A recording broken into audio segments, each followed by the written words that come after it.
امام علی صلوات اللہ علیہ نے فرمایا تخلیق جناب آدم علیہ السلام کی کیفیت کے بارے میں، اس کے بعد پروردگار نے زمین کے سخت و نرم، شور و شیرین حصوں سے خاک کو جمع کیا، اسے پانی سے اس قدر بھگو دیا کہ وہ بالکل خالص ہو گئی، اور پھر تری میں اس قدر گوندا کہ لیسدار بن گئی، اور اس سے ایک ایسی صورت بنائی جس میں موڑ بھی تھے اور جوڑ بھی، اعضاء بھی تھے اور جوڑ بند بھی۔ پھر اسے اس قدر سکھایا کہ مضبوط ہو گئی، اور اس قدر سخت کیا کہ کھنکھنانے لگی، اور یہ صورتحال ایک وقت معین اور مدت خاص تک برقرار رہی، جس کے بعد اس میں مالک نے اپنی روح کمال پھونک دی، اور اسے ایسا انسان بنا دیا جس میں ذہن کی جولانیاں بھی تھی اور فکر کے تصرفات بھی، کام کرنے والے عضوا اور جواہر بھی تھے، اور حرکت کرنے والے ادویات و آلات بھی، حق و باطل میں فرق کرنے والی معرفت بھی تھی، اور مختلف ذائقوں، خوشبوؤں، رنگوں، روغن میں تمیز کرنے کی صلاحیت بھی تھی۔ اسے مختلف قسم کی مٹی سے بنایا گیا جس میں مواقف اجزاء بھی پائے جاتے تھے، اور متضاد عناصر بھی، اور گرمی، سردی، تری، خشکی جیسی کیفیات۔ پروردگار عالم نے ملائکہ سے مطالبہ کیا کہ اس کی امانت کو واپس کریں اور اس کی موعود و وصیت پر عمل کریں، یعنی اس مخلوق کے سامنے سر جھکا دیں،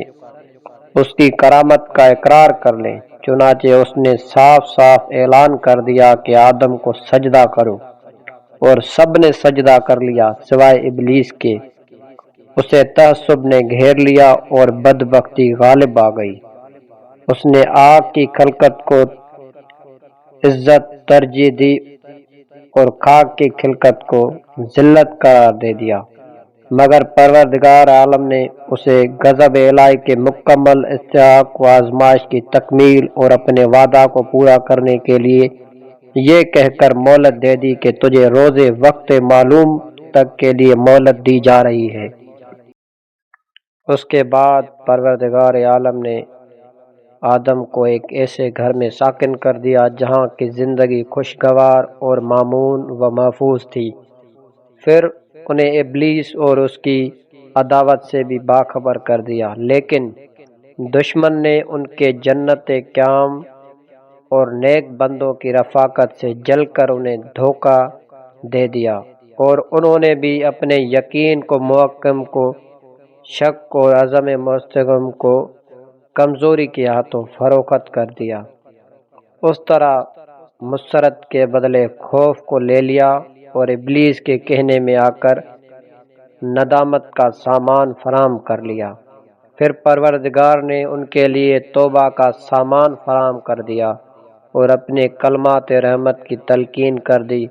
اور ان سے جنت میں واپسی کا وعدہ کر کے انہیں آزمائش کی دنیا میں اتار دیا جہاں نسلوں کا سلسلہ قائم ہونے والا تھا۔ انبیاء کرام کا انتخاب۔ اس کے بعد امام علی صلوات اللہ علیہ نے فرمایا کہ اس کے بعد اس نے ان کی اولاد میں سے ان انبیاء کا انتخاب کیا جن سے وحی کی حفاظت، پیغام کی تبلیغ اور امانت کا عہد لیا، اس لیے کہ آخری مخلوقات نے عہد الہی کو تبدیل کر دیا تھا، اس کے حق سے ناواقف ہو گئے تھے، اس کے ساتھ دوسرے خدا بنا لیے تھے، اور شیطان نے انہیں معرفت کی راہ سے ہٹا کر عبادت سے یکسیر جدا کر دیا تھا۔ پروردگار نے ان کے درمیان رسول بھیجے، انبیاء کا تسلسل قائم کیا تاکہ وہ ان سے فطرت کی امانت کو واپس لیں اور انہیں بھولی ہوئی نعمت پروردگار یاد دلائیں، تبلیغ کے ذریعے ان پر تمام حجت کریں اور ان کی عقل کے دفینوں کو باہر لائیں اور انہیں قدرت الہی کی نشانیاں دکھلائیں۔ یہ سروں پر بلند ترین شت، یہ زیر قدم گوارا، یہ زندگی کے اسباب، یہ فنا کرنے والی اجل، یہ بوڑھا بنا دینے والے امراض، اور یہ در پہ پیش آنے والے حادثات۔ اس نے کبھی اپنی مخلوقات کو نبی مرسل یا کتاب منزل یا حجت لازم یا طریق واضح سے محروم نہیں رکھا ہے۔ ایسے رسول بھیجے ہیں جنہیں نہ عدد کی قلت کام سے روک سکتی تھی اور نہ جھٹلانے والوں کی کثرت۔ ان میں جو پہلے تھا اسے بعد والے کا حال معلوم تھا، اور جو بعد میں آیا اسے پہلے والے نے پہنچوا دیا تھا، اور یوں ہی صدیاں گزرتی رہی اور زمانے بنتے رہے، آباء و اجداد جاتے رہے اور اولاد وفاد آتے رہے۔